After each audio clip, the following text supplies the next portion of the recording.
बैंगन बनाते हैं और हांडी का रंग काला हो जाता है। तो इस रेसिपी को ट्राई करके देखें। बिस्मिल्लाहिर्रहमानिर्रहीम। अस्सलाम वालेकुम। उम्मीद करती हूँ आप सब खैरियत से होंगे। आज हम बनाने जा रहे हैं बैंगन आलू की सब्ज़ी, वो भी बहुत सिंपल तरीके से। चलते हैं रेसिपी की तरफ। एक पैन में आपने ऑयल ले लेना है। ऑयल में आपने प्याज डालनी है। प्याज को आपने जस्ट सॉफ्ट करना है, इसको कोई कलर आपने नहीं देना, क्योंकि जब हम प्याज को कलर देते हैं तो उससे हमारी खाने का कलर चेंज होता है। और बैंगन का कलर वैसे ही बैंगन जब पक जाते हैं तो ब्लैक हो जाता है, इसलिए हमने प्याज को बिल्कुल वाइट रखना है। और वैसे भी जो सब्ज़ियां होती हैं उसमें अगर प्याज का कलर वाइट हो तो उनका फ्लेवर ज़्यादा इन्हांस हो जाता है। उसी में हमने टमाटर ऐड कर देने हैं और साथ में लहसुन अदरक का पेस्ट शामिल करके हमने उसकी भुनाई कर लेनी है। अब यहाँ पे मैंने पहले ही टमाटर डाल दिए हैं, सब्ज़ी नहीं डाली, इसलिए ताकि टमाटर थोड़े से सॉफ्ट हो जाएं, नरम हो जाएं और अच्छे से मसाला जो है वो भुन जाए। और साथ ही हम इसमें नमक ऐड कर देंगे। नमक इसलिए ऐड किया है ताकि जो टमाटर अपने ही पानी में गल जाएंगे। और बस अब हमने इसको ढक्कन दे के थोड़ी देर के लिए रख देना है ताकि ये सॉफ्ट हो जाएं। आप बैंगन भी पहले ऐड करके बाद में टमाटर भी ऐड कर सकते हैं, ये टोटली आपकी चॉइस पर डिपेंड करता है। मुझे बिल्कुल टमाटर की भुने हुए चाहिए थे, नज़र ना आए, इसलिए मैंने उस टमाटर पहले ऐड कर दिए थे। अब आपने इसमें बैंगन ऐड करने हैं। बैंगन मैंने बहुत बारीक कट किए थे, आप अपनी मर्ज़ी की शेप के मुताबिक कटिंग कर सकते हैं। मैंने इसलिए बहुत बारीक कट किए हैं क्योंकि मेरे बच्चों को ये पसंद नहीं है, ताकि बिल्कुल घुल जाएं, सब्ज़ी आलू के साथ मर्ज हो जाए और नज़र ना आए।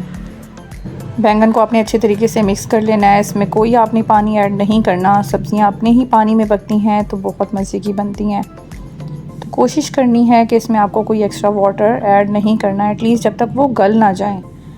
तो बस आपने इसको अच्छे तरीके से भूनना है और इसके अंदर आपने आलू ऐड कर देने हैं। अब आलू भी आपने अपनी मर्ज़ी के मुताबिक काटने हैं और जितनी क्वांटिटी चाहे ले लें। मैंने थोड़े से एक तो ज़्यादा लिए थे आलू और थोड़े से मोटे मोटे काटे थे, ताकि बैंगन जो हैं वो बिल्कुल नज़र ना आए और आलू नज़र आएँ, क्योंकि आलू बच्चे खा लेते हैं और वो मिक्स हो जाएंगे बैंगन तो वो आराम से खा लेंगे। सब्ज़ी की शेप आपने अपनी मर्ज़ी के अकॉर्डिंग लेनी है। नमक, मिर्च, हल्दी और सूखा धनिया, ज़ीरा पाउडर, इसके अलावा इसमें कोई मसाला मैंने ऐड नहीं किया। और साथ में 3 हरी मिर्चें डाल के इसको अच्छी तरीके से आपने मिक्स कर लेना है। अच्छे तरीके से जब आप मिक्स कर लेंगे तो आपने इसको बिल्कुल दम वाली आंच देकर ढाँप के रख देना है, और ताकि ये जो सब्ज़ी है ये अपने ही पानी में गल जाए। आपने जो उसके ऊपर ढक्कन लगाना है वो अच्छा फिक्स लगाना है, जिसमें से स्टीम बाहर ना निकले, नहीं तो आपकी सब्ज़ी नीचे से जलना स्टार्ट हो जाएगी, क्योंकि पानी जो है वो स्टीम बन के उड़ जाएगा।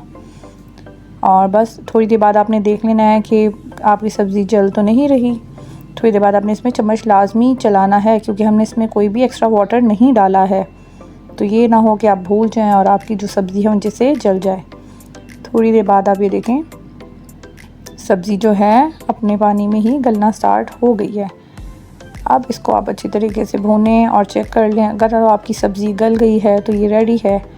मैंने इसमें थोड़ा सा पानी ऐड किया था क्योंकि मैंने इसको चावलों के साथ खाना था, तो मुझे बहुत ज़्यादा भुनी हुई सब्ज़ी नहीं चाहिए थी, और पानी मैंने बिल्कुल एंड में ऐड किया है जब आलू ऑलमोस्ट डन हो गए थे।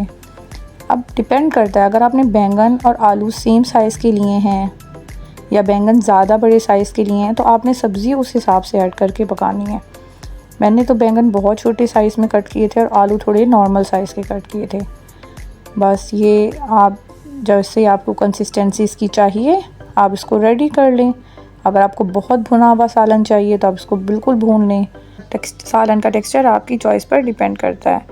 चलें, आज के लिए आपको एक टिप देती चलूँ। आज लेमन जो है वो जब हम लेते हैं तो लेमन की लाइफ बहुत कम होती है, फ्रिज में वो बहुत जल्दी ख़राब होना स्टार्ट हो जाते हैं।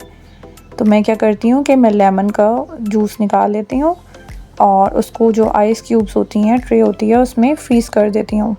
और जब वो फ्रीज़ हो जाते हैं तो बस वो रेडी टू यूज़ हो जाते हैं। जब दिल करता है उसको आप निकालें और यूज़ कर लें, तो बहुत अच्छे से स्टोर हो जाते हैं और शेल्फ़ लाइफ बढ़ जाती है। और लेमन स्क्वीज़ करने से पहले आप उसको थोड़ी देर के लिए गर्म पानी में रखें तो बहुत ही नरम हो जाते हैं, बहुत आसानी से उसका अर्क निकल जाता है। और ये मज़ेदार बैंगन आलू की सब्ज़ी तैयार है। आप और स्पेशली बॉयल्ड राइस के साथ तो इसका मज़ा ही दोबाला हो जाता है। चलिए, इस रेसिपी को ट्राई कीजिएगा, फ़ीडबैक दीजिएगा, दुआओं में याद रखिएगा। अल्लाह हाफ़िज़।